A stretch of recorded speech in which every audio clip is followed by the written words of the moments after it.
It's an issue that could impact students, parents, and teachers here in Massachusetts. You're talking about ballot question number 2, which would eliminate the MCAS standardized test as a graduation requirement. NBC 10's Jeff Saperstone talked to both sides. Well, this is one of the most talked about ballot questions that would impact thousands of students across the Commonwealth. It's question 2. A yes vote would end the MCAS as a graduation requirement.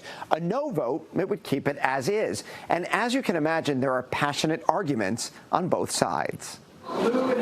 When it comes to the MCAS as a requirement for graduating high school, there are a range of opinions. I know how much harm that has done. This graduation requirement has helped all students in Massachusetts. Both sides have been making the case on TV and through outreach.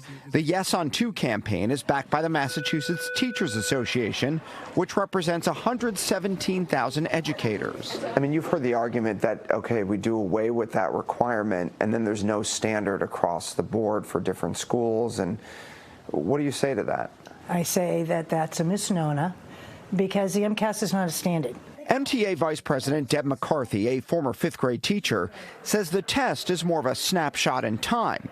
And in place of it, she says, students would be evaluated on other metrics like grades and class credits. And we have learners who are meeting those metrics as freshmen, sophomores, juniors, and seniors, and then they're denied the diploma. On the flip side, opponents of question 2 say getting rid of the MCAS as a graduation requirement will put students at a competitive disadvantage. Do you think it would set Massachusetts back?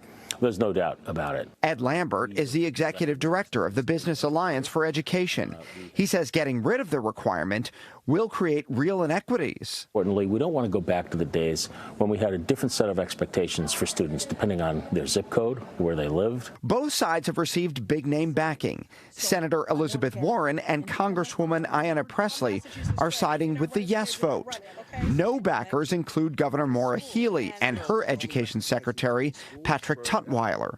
Currently, Massachusetts is one of 9 states that requires a test to graduate. By maintaining this standard, we won't go back to the time where we've got over 300 different standards set by each community. The data shows that these scores are not the measures of the skill set necessary for the 21st century workforce. A debate that will continue until voters have their say on November 5th.